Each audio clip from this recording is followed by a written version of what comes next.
नमस्कार साथियों, एक बार पुनः आप लोग के बीच उपस्थित हूँ और आज एक बहुत ही महत्वपूर्ण सूचना के साथ आप लोग के बीच उपस्थित हूँ।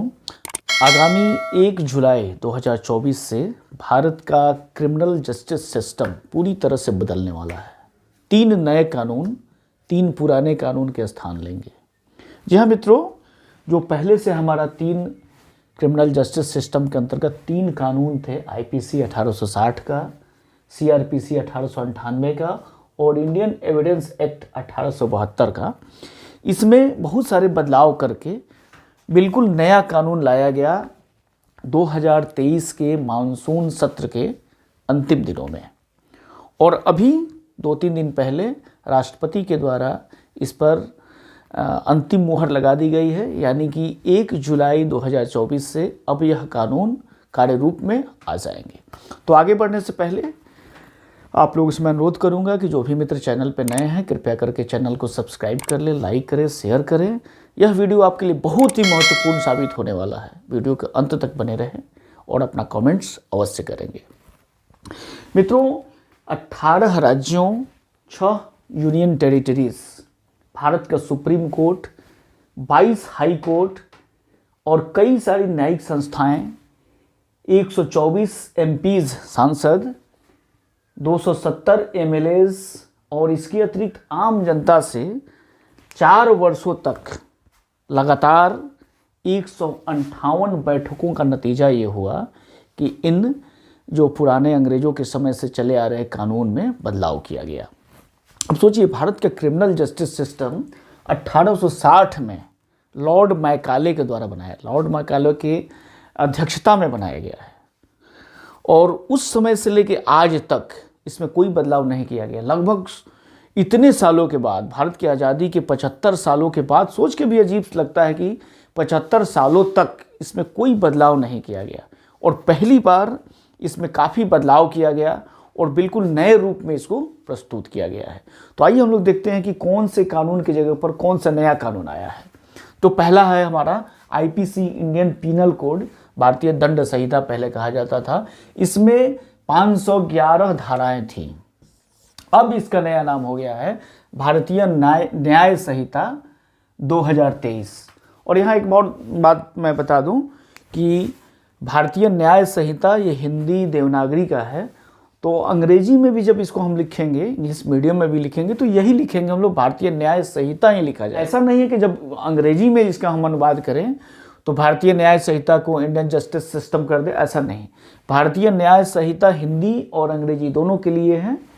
तो यहाँ एक महत्वपूर्ण सी बात है, हम लोग देखें यहाँ की जो धाराएं थी, 511 धाराएं थी इंडियन पीनल कोड में, और अब भारतीय न्याय संहिता जो 2023 में 356 धाराएं रह गई हैं। इसका मतलब ये है कि इसमें 175 धाराओं को बदल दिया गया है, 5 नए धाराएं जोड़ी गई हैं, वही 22 धाराओं को निरस्त कर दिया गया है। ये बहुत ही इंपॉर्टेंट सूचना है। अब जो आपका भारतीय न्याय संहिता है इसमें 356 धाराएं होंगी, क्योंकि पहले 511 धाराएं थी, और इसमें 175 धाराओं को बदला गया है। साथ ही 5 नए धाराओं को जोड़ा गया है और 22 धाराएं जो पहले से थी उसको निरस्त कर दिया गया है। दूसरा जो हमारा प्रमुख जो सिस्टम था, सीआरपीसी, 1898 में ये बना हुआ था, और अब इसके स्थान पर जो हमारा नया कानून है वो है भारतीय नागरिक सुरक्षा संहिता। और भारतीय नागरिक सुरक्षा संहिता 2023 में 533 धाराएं होंगी। इसको याद रखना होगा मित्र, बहुत ही इंपॉर्टेंट है ये।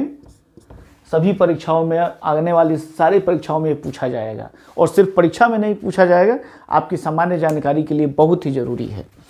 तो अब इस कानून में 533 धाराएं होंगी, 160 धाराओं को बदला गया है, 9 को जोड़ा गया है, वहीं 9 को निरस्त भी किया गया है। मतलब 9 नए धाराओं को जोड़ा गया है और 9 पुराने धाराओं को बदल दिया गया है। तो कुल 533 धाराएं इसमें होंगी, 160 धाराओं को इसमें बदला गया है। अब जो तीसरा हमारा कानून था इंडियन जस्टिस सिस्टम के अंतर्गत, इंडियन एविडेंस एक्ट, ये बना था 1872 ईस्वी में। तो 1872 ईस्वी वाले जो कानून था उसका अब नया नाम होगा भारतीय साक्ष्य अधिनियम 2023 और इसमें 170 धाराएं होंगी। इसको याद रखेंगे कि भारतीय साक्ष्य अधिनियम 2023 में 170 धारा होगी और इसमें से 23 धाराओं के बदलाव के साथ एक नई धारा जोड़ी गई है और 5 धाराओं को निरस्त किया गया है। तो हम लोग यहाँ एक बार फिर से इसको देख लें कि अब आईपीसी के स्थान पर जो नई हमारी संहिता बन रही है उसका नाम है भारतीय न्याय संहिता जो 2023। इसमें 356 धाराएं होंगी। सीआरपीसी की जगह पर जो हमारा नया कानून है वो है भारतीय नागरिक सुरक्षा संहिता और इसमें 533 धाराएं होंगी। और इंडियन एविडेंस की जगह पर हमारा जो नया कानून है भारतीय साक्ष्य अधिनियम, इसमें 170 धाराएं होंगी। कुल मिलाकर के तीनों कानून में 313 नए बदलाव किए गए हैं तथा यह आश्वस्त किया गया है कि भारत का जो क्रिमिनल जस्टिस सिस्टम है ये पूरी तरह से चुस्त दुरुस्त हो जाएगा। साथ ही जो हमारा तीनों कानून अब देख रहे हैं कि ये तीनों ही 19वीं सदी में बने हुए हैं, 1860 में, 1898 में और 1872 में। तो जाहिर सी बात है कि उस समय भारत में ब्रिटिश शासन था, तो इस कानून में भी बहुत सारे ब्रिटिश गुलामी के जो सूचक शब्द थे उन सारे सूचक शब्दों को इस नए कानून में समाप्त कर दिया गया है और कुल 475 ऐसे शब्द थे जो कि गुलामी के प्रतीक माना जा सकता है। उन 475 शब्दों को हटा दिया गया है। पूरे कानून को तो एक छोटी सी वीडियो में हम लोग समाहित नहीं कर पाएंगे, लेकिन इस कानून में मुख्य बातें क्या क्या हैं इसके बारे में हम लोग चर्चा कर सकते हैं। देखा जाए कुछ मुख्य बातों को यहाँ पे, जैसे कि इस नए कानून में जोड़ा गया है कि नाबालिग के साथ अगर रेप होता है तो सीधे मौत की सज़ा या फिर उम्र कैद की सज़ा का प्रावधान कर दिया गया है। इसके अलावा गैंग रेप के दोषी को 20 वर्षों की सज़ा या फिर जिंदा रहने तक उनको सज़ा दिया जाएगा। ये इस कानून में जोड़ा गया है इन सारी चीज़ों को। तीसरा महत्वपूर्ण टर्म यह है कि 2027 तक देश के सारे कोर्ट जो हैं वो कंप्यूटराइज हो जाएंगे। आपके मोबाइल से जहाँ भी चाहे आप अपने केस की जो भी अपडेट्स है उसको आसानी से देख पाएंगे। पूरी तरह से कंप्यूटराइज कर दिए जाएंगे 2027 तक। इस नए कानून में इसका भी एक लक्ष्य रखा गया है। चौथा पॉइंट हमारा है कि किसी को भी गिरफ्तार करने से पहले पुलिस को उसके परिवार वालों को जानकारी देनी होगी किस जुर्म में, किस नियम के तहत उसे गिरफ्तार किया जा रहा है। पुलिस को यह विशेष प्रावधान ऐसा किया गया है कि पुलिस को ये बात बतानी होगी। इसके बाद है ये बिल्कुल नया सा इसमें रखा गया है कि मॉब लिंचिंग के मामले में, पहले इसके संबंध में कोई कानून ऐसा नहीं था कि मॉब लिंचिंग के बारे में फांसी की सज़ा का प्रावधान किया गया है इस नए कानून में। इसे याद रखेंगे। स्नैचिंग पहले अपराध की श्रेणी में नहीं रखा जाता था। स्नैचिंग जो कि काफ़ी आम सी घटना हो गई है पिछले दिनों में, तो स्नैचिंग को भी अपराध की श्रेणी में रखा गया है तथा इसमें भी सज़ा का प्रावधान किया गया है। इसके अलावा सामान्य झगड़े में अगर सिर पर चोट लग जाए, सामान्य से अगर झगड़ा हो रहा है, सिर पर चोट लग जाए और सिर जो है वो जो ब्रेन है वो डेड की स्थिति में चला जाए, तो ऐसी स्थिति में 10 वर्षों की भी सज़ा का प्रावधान किया गया है। तो ये भी बिल्कुल नई बात है। पहले आईपीसी में, सीआरपीसी में इस तरह की कोई बातें नहीं थी। इसके अलावा किसी भी केस को 90 दिनों में क्या हुआ इसकी पूरी जानकारी पुलिस को उस विक्टिम को देनी होगी। 90 दिनों में क्या क्या इसमें इस केस में कितना डेवलपमेंट हुआ, क्या क्या चीज़ें हुई, ये सारी जानकारी पुलिस संबंधित विक्टिम को देगी। इसके अतिरिक्त अगर दोषी 90 दिनों तक, कोई दोषी अगर 90 दिनों तक कोर्ट में पेश नहीं होता है तो उसकी गैर मौजूदगी में ट्रायल शुरू हो सकता। पहले ऐसा नहीं होता था। उसके चाहे जितना दिन हो जाए, जब तक वो कोर्ट में पेश नहीं होता था तब तक ट्रायल शुरू नहीं होता था। लेकिन अब ऐसा प्रावधान किया गया है कि अगर दोषी 90 दिनों तक कोर्ट में पेश नहीं होता है तो 90 दिन के बाद 91वें दिन से कोर्ट चाहे तो उस पर ट्रायल शुरू कर सकता है। इसके अतिरिक्त गंभीर मामलों में सज़ा जो है वो आधी सज़ा के बाद रिहाई का प्रावधान इस बार किया गया।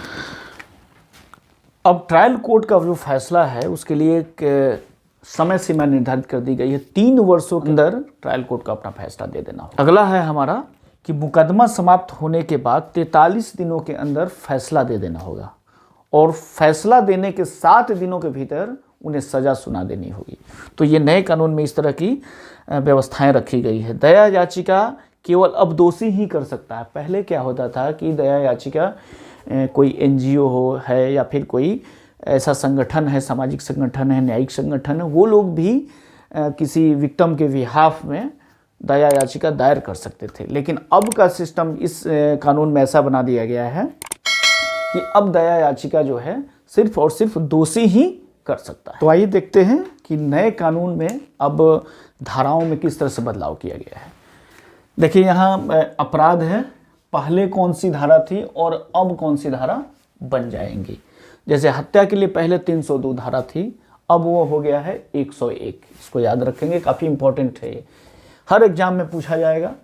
धोखाधड़ी के लिए पहले 420 हुआ करता था, अब हो जाएगा 316। जैसे हम बोलचाल की भाषा में हम लोग अक्सर प्रयोग करते थे कि बहुत 420 बन रहे हो, तो अब उसको बदल करके बोलना पड़ेगा कि बहुत 316 हो रहे हो। तो ये धीरे धीरे ये ट्रांजिशन पीरियड जब ख़त्म होगा तो ये दिमाग में आ जाएगा। पहले काफ़ी दिनों से 1860 से चलते आ रहा है, तो इसको बदलने में थोड़ा सा समय लगेगा, लेकिन बदलाव तो होना ही है क्योंकि नियम बदल ही गए हैं, कानून बदल चुके हैं। अब है अपहरण। तो अपहरण के लिए पहले के कानून में था 362, 363, वो बदल के अब हो गया है 135। याद रखेंगे मित्र। इसके बाद है बलात्कार। तो बलात्कार के लिए 375 और 76 थे, अब वो हो गया है 63 और 69। याद रखेंगे। सामूहिक बलात्कार ये नया जोड़ा गया है, 376 के अंतर्गत पहले आता था, अब ये 70 धारा 70 के अंतर्गत आएगा। छिनौती के लिए 356 पहले था, अब वो हो गया है 302। पहले 302 का प्रयोग हम कहाँ करते थे? हत्या में था, अब वो 302 कहाँ आ गया है? छिनौती के लिए आ गया है। दहेज हत्या के लिए 304 का क्लॉज बी था, जो कि अब हो गया है 799 हो गया है। इसी तरह भीड़ भाड़ एवं हंगामा 144 काफ़ी पॉपुलर है। 144 धारा अब क्या कहलाएगा? 187 धारा कहलाएगा। इसको याद रखेंगे। 144 बदल के क्या बन गया है? 187 हो गया है। मानहानि के लिए पहले 499 और 500 था, धारा नंबर 500, अब वो बदल करके 354 धारा हो गया है। इसी तरह राजद्रोह बहुत ही पॉपुलर। राजद्रोह को सरकार ने हालांकि माना भी है कि राजद्रोह जैसा कानून अब कोई प्रासंगिकता इसकी नहीं रह गई है, धीरे धीरे ये समाप्त होने वाली है। इसको रखा गया है। राजद्रोह पहले जो 124A हुआ करता था, अब वो 150 धारा 150 हो जाएगा। इसको याद रखेंगे, बहुत ही इंपॉर्टेंट है। देश विरोधी गतिविधि 121A हुआ करता था, अब वो हो गया है 146 हो गया है। देश के खिलाफ षड्यंत्र 121 था, अब वो 145 है।